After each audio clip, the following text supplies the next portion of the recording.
এইখান থেকেই তার এক অনিরাপত্তা বোধের একটা জন্ম নেয়, যেটা খুব বড়ভাবে তার মধ্যে সেন্স অফ ইনসিকিউরিটি। এবং এই বিষয়গুলো কি করে, তার যখন সে মানসিকভাবে খুব সংকুচিত বোধ করে, এর ফলে সে তার মানে নিজেকে অত ভালোভাবে প্রেজেন্ট করতে পারে না, তার সেলফ এস্টিম বা আত্মধারণার হয়ে আসে, আস্থাহীনতা তৈরি হয়, অন্যদের সাথে মিশতে সমস্যা হয়, এমনকি সে ভালো সবসময় মনের মাঝে একটা হীনমন্যতা বোধ তৈরি হয়, যেটা তার ওভারঅল পারফরমেন্সকে ব্যাহত করে। আরো একটা জিনিস বলবো যে অনেক সময় দেখা গিয়েছে যে একজন শিশু তার আত্মীয় স্বজনের মাঝে, খুব নিকট আত্মীয়ের দ্বারা মন্দ আদরের শিকার হন, যেটাকে অনেক সময় মেডিকেলে গেলে আমরা সেক্সুয়াল অ্যাবিউজ বলে থাকি। এবং এই ধরনের ঘটনা যখন ঘটে তখন একজন শিশু মানসিকভাবে অনেকখানি, যে আস্থাহীনতার কথা বললাম, শিকার হন। অনেক সময় লজ্জা পেয়ে এই কথাগুলো সে তার বাবা মাকে বলতেও পারে না। এই ক্ষেত্রে বা এই সমস্যাগুলো সমাধানের ক্ষেত্রে বাবা মায়ের ভূমিকা কত? এটা আসলে খুবই গুরুত্বপূর্ণ একটা বিষয়। আমি একটা বিদেশি গবেষণার একটা রেফারেন্স দিয়ে বলছি যে এরকম একটা গবেষণা দেখা গেছে যে আমেরিকার মতো জায়গায় সেখানে যতগুলো এরকম মন্দ আদর বা ফিজিক্যালি সেক্সুয়াল অ্যাবিউজের ঘটনা ঘটে, তার মানে 50% উপরে ঘটনা ঘটে বাবার বন্ধুদের দ্বারা।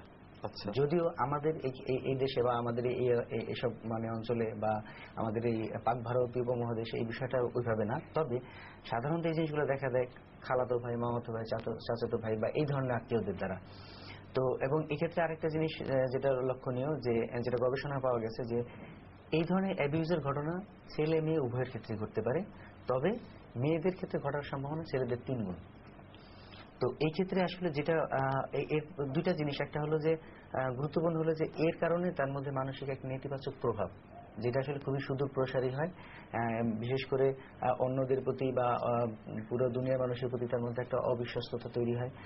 কারো প্রতি ক্লোজ হওয়ার ক্ষেত্রে তার যেটা হয় যে সে খুব হীনমন্যতা বোধে ভোগে, অবিশ্বাস করা শুরু করে, আস্থাহীনতা তৈরি হয়, ইভেন বিয়ের মতো ক্লোজ সম্পর্কে যেতে হতে সমস্যায় পড়ে।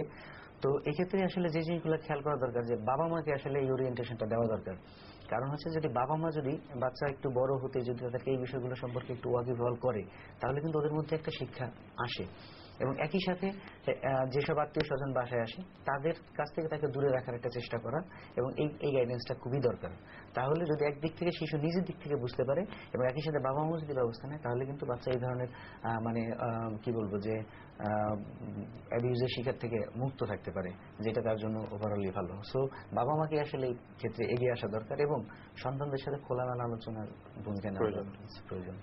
পরিশেষে আরেকটি প্রশ্ন আপনাদের করব, বর্তমান যে শিক্ষা ব্যবস্থা প্রচলিত, যে বাচ্চাদেরকে এক গাদা হোমওয়ার্ক, তারপর এক গাদা বই, প্রতিনিয়ত দেখা যায় স্কুল থেকে আসার পর বাচ্চাকে এই সমস্ত কাজগুলো করতে হচ্ছে, এতে করে একজন বাচ্চা খেলাধুলার সময় পাচ্ছে না, তার পর্যাপ্ত বিনোদনের ব্যবস্থা হচ্ছে না। আবার বিনোদন বলতে আকাশ সংস্কৃতি, ডিশ অ্যান্টেনা বা স্যাটেলাইট, এগুলি কিন্তু বাচ্চারা বেশি দেখছে, যেখানে অনেক আমি বলবো যে বিজাতীয় সংস্কৃতির প্রভাবও রয়ে যাচ্ছে। এই যে দুটো বিষয়, যে পড়ালেখা করতে গিয়ে মানসিক চাপ, খেলতে না পারা, বিনোদন না হওয়া, আবার বিনোদন করতে গিয়ে আকাশ সংস্কৃতির কুপ্রভাব, এই দুটো বিষয় সমস্যা সমাধানের ক্ষেত্রে বাবা মার ভূমিকা কতখানি? হ্যাঁ, ধন্যবাদ। আসলে যদি শিক্ষা ব্যবস্থার কথা বলি, তাহলে এই নিয়ে আসলে ভাববেন যারা মানে শিক্ষা সংক্রান্ত পলিসি মেকিং এর দায়িত্বে আছেন। তারপর একজন ক্লিনিক্যাল সাইকোলজিস্ট হিসেবে আমি যেটা বলতে পারি যে বাচ্চাকে যে পরিমাণ পড়াশোনা একটা চাপ দেওয়া হচ্ছে, সেই লোড বা সেই চাপটা সে মানে সহ্য করতে পারে কিনা এবং সমাধানের জন্য কাজ করতে পারে কিনা। আমরা রাস্তায় বের হইলে দেখি যে একটা বাচ্চা স্কুলে ব্যাগ নিয়ে যাচ্ছে, তার পিছনে এতগুলো বই যে সে সোজা হাঁটতে পারছে না। এটার অবশ্যই তার একটা প্রভাব আছে ফিজিক্যালি। আবার এই যে এতগুলো বই টেনে নিয়ে আসা এবং সেগুলোকে পড়া, হোমওয়ার্ক তৈরি করা, সেটার জন্য তাকে তো একদম পুরোপুরি অকুপাইড থাকতে হয়। সো আলটিমেটলি এই হোমওয়ার্ক সে করবে না, বিনোদনও যাবে। আবার এখনকার বিনোদন বলতে আমাদের কিন্তু ওই সুযোগ নাই যে বাচ্চারা মাঠে গিয়ে খেলবে। হয়তো কিছু পার্ক আছে বা কিছু জায়গা আছে, স্কুলেও আসলে মাঠ নেই, আমরা জানি গুটি কয়েক স্কুল ছাড়া। সো আলটিমেটলি বিনোদনটা কিন্তু তারা পাচ্ছে না, যার ফলে সবসময় তারা পড়াশোনা অকুপাইড থাকার কারণে কি হচ্ছে, তারা কিন্তু মানসিকভাবে একটা চাপের সম্মুখীন সবসময় হচ্ছে। এবং এই চাপগুলোকে দূর করার জন্য তাদের যে বিনোদন ব্যবস্থা, সেটা আসলে পর্যাপ্ত পরিমাণে নাই। আর একই সাথে আপনি আকাশ সংস্কৃতি যেটা বললেন, সেক্ষেত্রে ভালো মন্দ দুইটা দিক আছে।